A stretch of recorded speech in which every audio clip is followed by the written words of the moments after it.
Bonjour à chacune et chacun d'entre vous, c'est une joie pour moi, toujours, de vous retrouver pour ce nouveau message de la paroisse de Brest et du Nord Finistère, message qui, je l'espère, vous trouvera toujours en bonne forme et qui vous permettra d'approfondir à nouveau votre vie spirituelle avec le Seigneur dans les circonstances très particulières qui sont les nôtres en ce moment.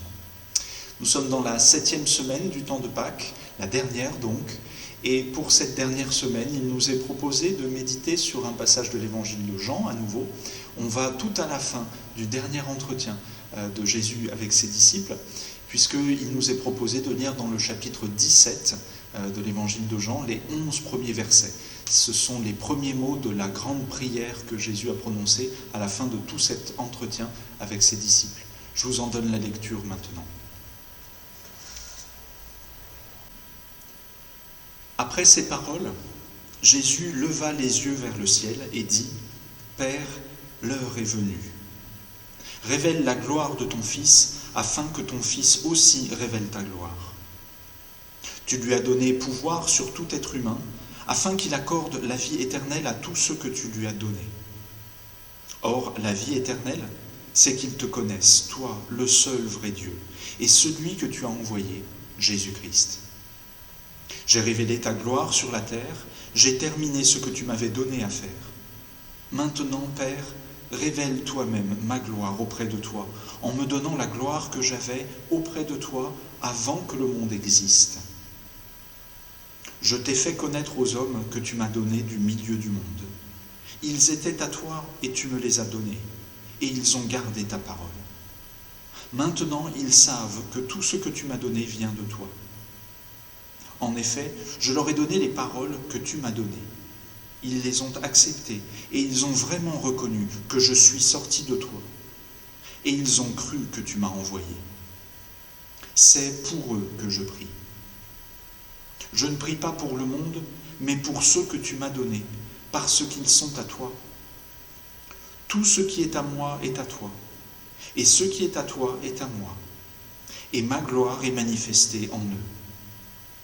Désormais, je ne suis plus dans le monde, mais eux, ils sont dans le monde, tandis que je vais vers toi. Père Saint, garde-les en ton nom, ce nom que tu m'as donné, afin qu'ils soient un comme nous.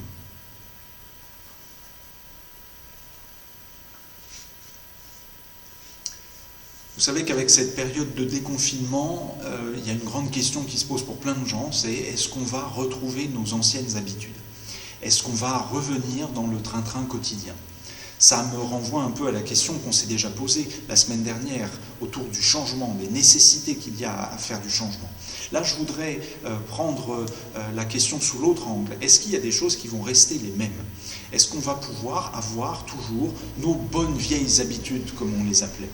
Attendu qu'on est tous d'accord pour dire que les mauvaises habitudes, il va falloir quand même qu'on essaye une bonne fois pour toutes de les abandonner. Mais les bonnes, est-ce qu'on va pouvoir les retrouver ?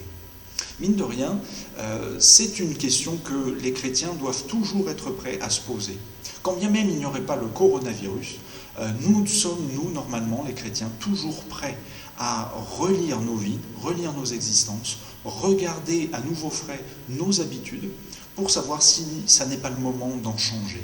Pourquoi ? Parce que, tout simplement, les habitudes, quand elles s'installent, quand elles s'enquistent en quelque sorte dans nos vies, eh bien, elles peuvent devenir comme des écrans entre nous et Dieu, comme des murs de séparation qui nous empêchent de conserver une relation vivante avec le Seigneur. Donc oui, nous sommes toujours appelés à relire un petit peu tout cela. C'est aussi parce que le christianisme n'a pas pour base d'abord un ensemble de lois, de choses à faire ou à ne pas faire, un ensemble de traditions qu'il faudrait répéter au fur et à mesure de sa vie. Non, le christianisme, son socle, sa base, c'est un événement. La venue parmi nous, l'action, les paroles, les gestes, ce qu'on appelle le ministère, la mort, la résurrection et l'ascension de Dieu le Fils en Jésus-Christ, jusqu'à nous.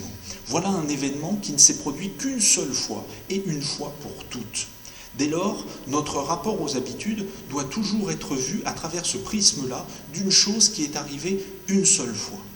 Et donc, par rapport à cette singularité, nous devons toujours être prêts à relire nos habitudes, nos manières de fonctionner, pour découvrir éventuellement là-dedans des choses qui pourraient faire écran à la venue toujours nouvelle de cet événement dans nos vies et à son impact sur nos existences.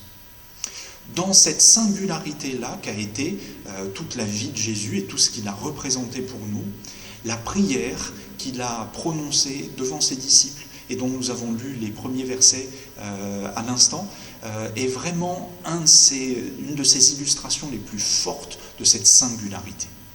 En effet, on ne trouve pas dans le Nouveau Testament d'autres prières qui soient plus longues que celle-là. Rien que ça déjà, ça nous dit quelque chose de la valeur de ce texte pour nous aujourd'hui. En plus, cette prière nous ouvre à l'intimité de Jésus avec ses disciples et plus encore à l'intimité qu'il avait avec Dieu son Père. C'est donc vraiment un privilège énorme que nous trouvons là dans ce texte. Et un cadeau qui nous est fait par Jean, de pouvoir avoir retranscrit les paroles mêmes de cette prière, pour nous aider à pénétrer encore davantage dans le caractère unique de la vie de Jésus, de sa relation avec le Père, et dans ce qu'il nous permet de connaître et de comprendre de Dieu lui-même. Alors peut-être qu'au fond, la meilleure attitude qu'il faudrait avoir, ce serait se taire. Faire comme les disciples eux-mêmes, qui sont restés pendant toute cette prière, en quelque sorte bouche bée, dans une écoute très très profonde. Alors malheureusement, mon métier de pasteur, mon ministère de pasteur, m'amène à devoir essayer de jeter quelques pistes pour appréhender cette chose merveilleuse. Mais ça n'est pas tant pour disséquer cette prière que je vais vous parler maintenant, mais pour nous aider à peut-être en comprendre encore plus la valeur, avant même de pouvoir vraiment la comprendre elle-même. D'abord, je crois que pourquoi il faut se taire devant ce texte, parce qu'il est tellement solennel. Solennel dans le bon sens du terme, c'est-à-dire c'est pas grandiloquent, ça n'est pas quelque chose de tonitruant, mais c'est grave et vrai. C'est ça le sens du mot solennel avant tout. Il y a une gravité et une vérité immense dans ce texte. Et beaucoup de choses dans ce que nous avons entendu soulignent cette solennité, soulignent son unicité aussi. Le fait qu'on ne retrouvera nulle part ailleurs dans le Nouveau Testament un événement comme celui-là et une profondeur comme celle-là. J'en veux par exemple pour preuve le tout début de ce texte. Ça n'est pas encore même dans la prière même de Jésus, mais dans ce que Jean nous en dit pour l'introduire. Après ces paroles, Jésus leva les yeux vers le ciel. Lever les yeux vers le ciel. Cette expression, il se trouve qu'on ne la retrouve que 3 fois en tout dans tout le Nouveau Testament. 2 fois pour désigner le comportement de Jésus dans la prière, et 1 fois dans une parabole que Jésus lui-même a dite, la parabole du pharisien et du publicain. Et c'est pour désigner l'attitude du publicain qui n'ose pas lever les yeux vers le ciel pour prier Dieu, tant il se sait lui-même indigne de pouvoir faire ça. Ce que ça veut dire, je crois, pour moi en tout cas, c'est qu'à la vérité, je dois me reconnaître d'abord comme indigne de lever moi-même les yeux vers le ciel pour prétendre prier Dieu le Père. Seul Jésus était capable, était digne, avait l'autorité suffisante pour pouvoir faire ce geste-là symbolique. Pourquoi ? Parce qu'il venait du Père et qu'il allait y retourner. Il était dans un lien intime, extrêmement fort, indestructible avec Dieu le Père. C'est ce qu'on veut dire quand on dit que Jésus était sans péché. C'est pour ça qu'il pouvait lui-même légitimement lever les yeux vers le ciel quand il priait. Mais alors pour nous aujourd'hui, je trouve que c'est une très bonne nouvelle. À partir de cet événement de Jésus-Christ, nous avons quand même la possibilité de lever les yeux au ciel pour prier. Pas parce que nous regardons Dieu le Père directement, mais parce que nous gardons nos yeux fixés sur Jésus, qui lui-même est monté au ciel et siège à la droite de Dieu. Quand je prie donc, quand je lève les yeux au ciel, même symboliquement, je prie grâce à Jésus, par lui, en gardant les yeux fixés sur lui, et alors je sais, parce que j'ai confiance en Jésus-Christ, que ma prière peut être entendue de Dieu le Père lui-même. Ensuite, dans ce passage encore, toujours dans ce premier verset, je reprends la lecture et je lis « Après ces paroles, Jésus leva les yeux au ciel et dit « Père, l'heure est venue. » Cette heure, je pense que chacun d'entre nous, nous comprenons de quoi il s'agit. Nous saisissons bien à quoi Jésus fait référence. Plusieurs fois dans l'évangile de Jean notamment, cette notion d'une heure à venir est mentionnée. Et petit à petit, quand on a lu l'évangile de Jean, on finit par bien comprendre de quoi il s'agit. Je pense par exemple dans le chapitre 2, lorsque Jésus est aux noces de Cana et que Marie, sa mère, vient lui dire que les convives n'ont pas de vin. Jésus la rabroue un peu et lui dit « Mon heure n'est pas encore venue ». Puis encore un peu plus loin, dans le chapitre 7, Jean dira que les pharisiens n'ont pas pu saisir Jésus pour l'emprisonner et peut-être déjà chercher à le mettre à mort, parce que son heure n'était pas venue. Ici, Jésus dit bien positivement, l'heure est venue. Cette heure, c'est celle de la croix, celle de son arrestation, sa mort. Cette heure-là, poignante, tragique, elle arrive maintenant. Ça nous dit là encore combien tout ce qui va être dit par Jésus dans cette prière a quelque chose vraiment d'important, de solennel, qui n'arrivera que à ce moment-là précisément. C'est en effet un événement unique dans la vie des disciples comme dans l'histoire du monde que cette croix sur laquelle Jésus va être crucifié, sa mort et sa résurrection, une fois pour toutes, les voilà arrivées. Cette mort, cette résurrection, elles sont là pour révéler quelque chose de Dieu. C'est ce que Jésus dit tout de suite après, dans le début de sa prière. Révèle la gloire de ton Fils, afin que ton Fils aussi révèle ta gloire. Ah, la notion de gloire. Voilà quelque chose sur lequel il faut vraiment s'arrêter parce que, à bien y réfléchir, on se rend compte qu'il s'agit du thème central de l'Évangile. Qu'est-ce que c'est que l'Évangile ? C'est la révélation de la gloire de Dieu en Jésus-Christ. Qu'est-ce que c'est que nos vies chrétiennes ? Nos vies chrétiennes, elles sont là pour témoigner de la gloire de Dieu en Jésus-Christ autour de nous. Donc voilà un thème vraiment central pour lequel on a malheureusement beaucoup de malentendus à devoir dépoussiérer. Parce qu'en effet, quand on parle de gloire spontanément, nous, on pense tout de suite à des histoires de paillettes, de projecteurs, de haut-parleurs, puis il faut que ça soit du succès. Quelque chose de glorieux, c'est quelque chose qui a réussi et dont tout le monde parle, dont tout le monde peut voir quelque chose parce que c'est très impressionnant. En fait, le mot gloire, étymologiquement, ça se dit doxa en grec, et ça traduit un mot hébreu, kavod, qui veut dire ce qui a du poids. Avant toute autre chose, la gloire, c'est d'abord quelque chose dont on se rend compte. Ça traduit la présence de quelqu'un ou de quelque chose dont on s'aperçoit. On se rend compte qu'il est là parce que ça a du poids, parce que ça a de la gloire. On voit bien qu'on est déjà un tout petit peu décalé par rapport à ce que nous avons l'habitude de pouvoir appeler gloire. Il n'est pas nécessaire d'avoir des effets spectaculaires pour cela. Se rendre compte de la présence de quelqu'un, c'est ça, sa gloire. Se rendre compte de la gloire de Dieu en Jésus-Christ, c'est donc s'ouvrir à sa présence, au fait qu'il est vraiment vivant, qu'il est véritable, et que c'est le seul vrai Dieu. Et ainsi, c'est s'y ouvrir pour s'ouvrir à la vie éternelle. Tout cela, on ne peut le faire en fait que par la connaissance que l'on a de Dieu dans la foi. Pour nous, aujourd'hui, qu'est-ce que ça veut dire ?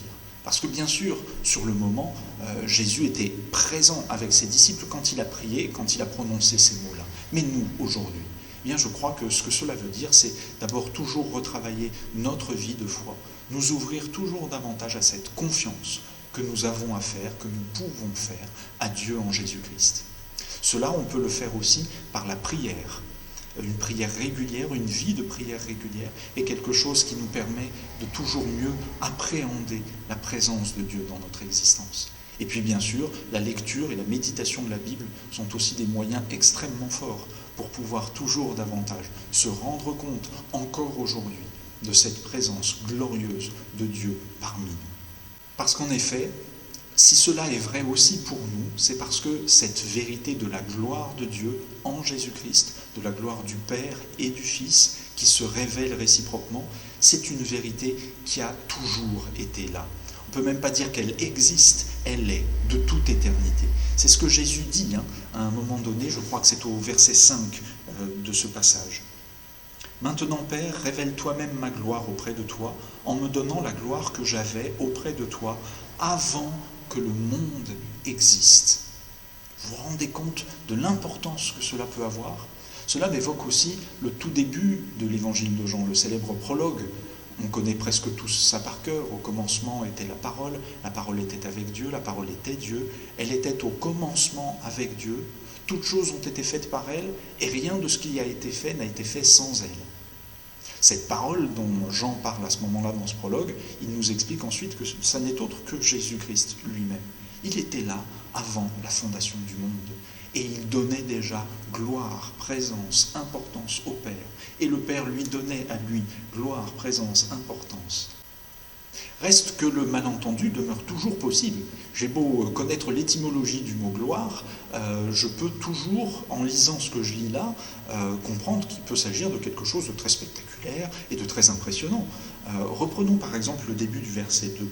« Tu lui as donné pouvoir sur tout être humain. » Et puis un peu plus loin, au verset 4, « J'ai révélé ta gloire sur la terre, j'ai terminé ce que tu m'avais donné à faire. » Quand on lit des passages comme cela, on pense peut-être spontanément, et je crois qu'on a raison de le faire, au miracle que Jésus a accompli pendant tout son ministère.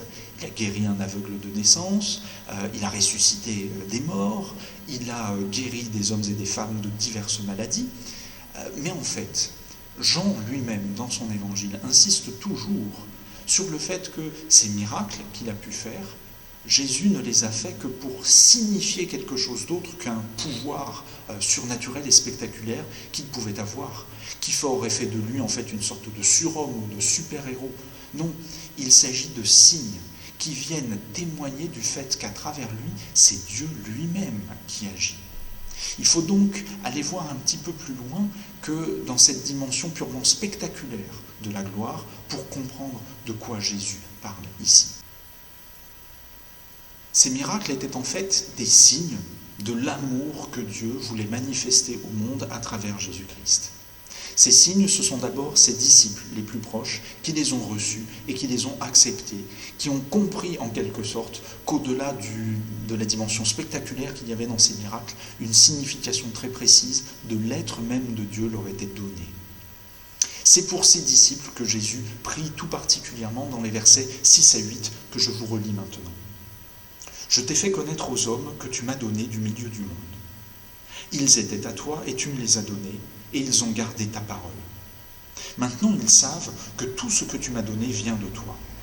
En effet, je leur ai donné les paroles que tu m'as données.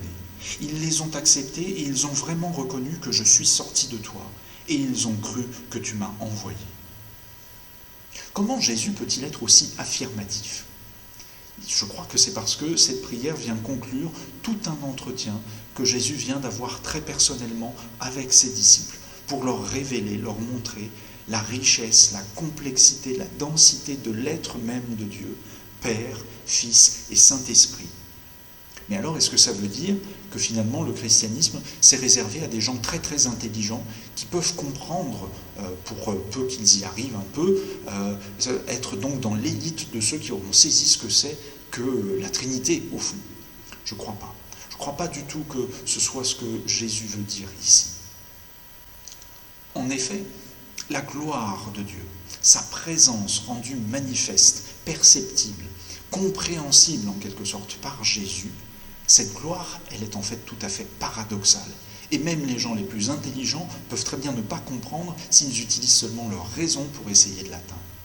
Oui, cette gloire, elle a ce site paradoxal qu'elle s'est révélée dans des choses qui, à vue humaine, sont le contraire même de quelque chose de glorieux.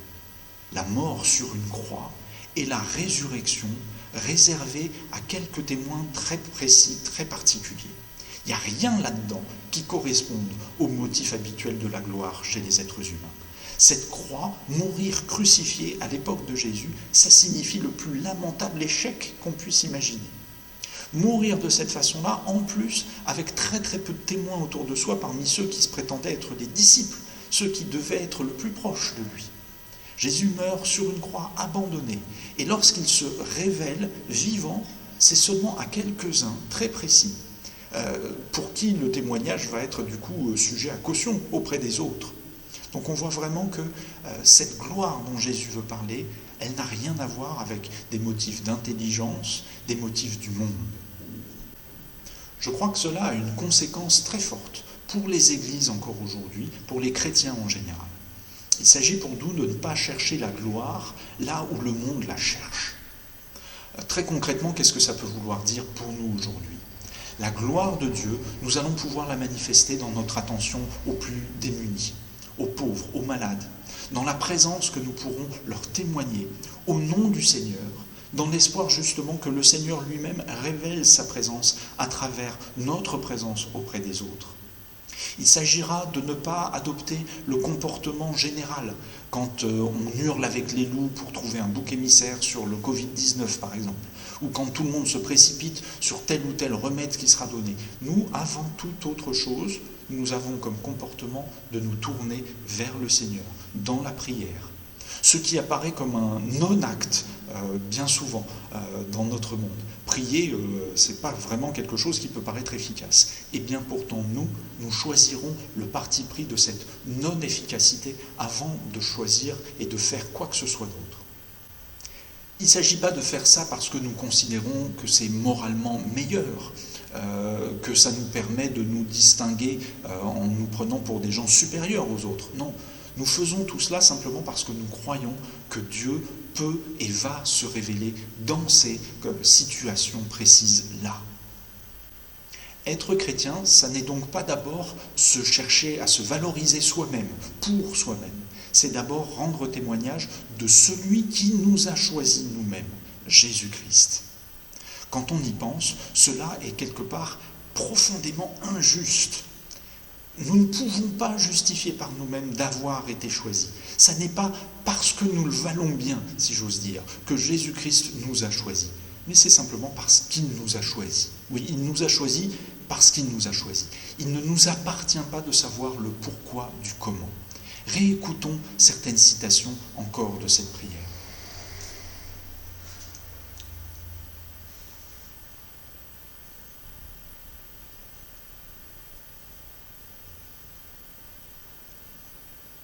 Ils étaient à toi et tu me les as donnés et ils ont gardé ta parole.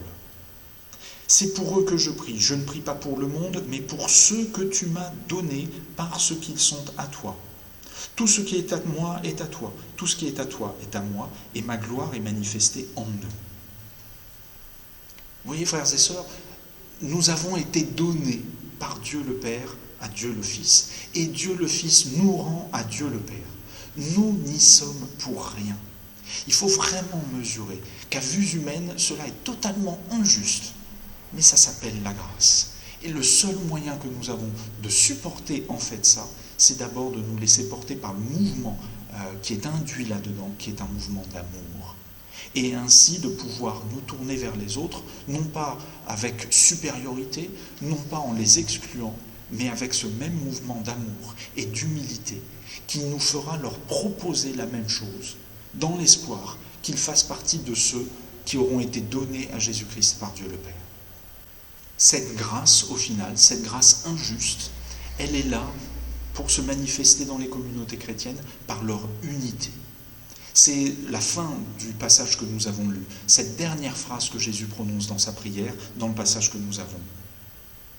Père Saint, garde-les en ton nom, ce nom que tu m'as donné, afin qu'ils soient un comme nous. Cette unité-là, encore, frères et sœurs, dans nos communautés, nous ne pouvons pas la fonder en nous-mêmes, ni sur nos propres valeurs à nous. Dans la communauté dans laquelle je sers comme pasteur, mais je suis à peu près persuadé que c'est la même chose dans toutes les communautés chrétiennes, il y a des hommes et des femmes qui viennent d'horizons très différents. Des hommes et des femmes qui ont des opinions politiques différentes, des goûts différents. Ils n'ont pas le même point de vue sur la façon dont il faudrait gérer le coronavirus, ni le déconfinement. Il y a des personnes qui ont un QI assez élevé, d'autres qui ont un QI très bas. Il y a des personnes qui ont beaucoup de diplômes, d'autres qui n'en ont pas du tout. Eh bien, tous ces exemples que je viens de donner, qui pourraient servir dans le monde à créer des catégories, des groupes, à faire des clubs, dans l'Église, ça n'existe tout simplement pas. Plus aucun de ces critères n'a de valeur. Alors quel est notre point commun à tous ? Jésus-Christ. C'est lui qui nous rassemble, c'est lui qui nous attire à lui. C'est lui qui fait que toutes ces différences qui seraient très signifiantes dans le monde n'ont plus aucune signification dans l'Église. Alors, c'est là-dessus que je voudrais terminer. recevons cette prière comme un encouragement à vivre toujours davantage entre nous cette gloire manifestée par Jésus-Christ, cette gloire même de Dieu, qui doit s'exprimer dans notre communauté par une vie communautaire toujours plus profonde, toujours plus riche, toujours plus fraternelle.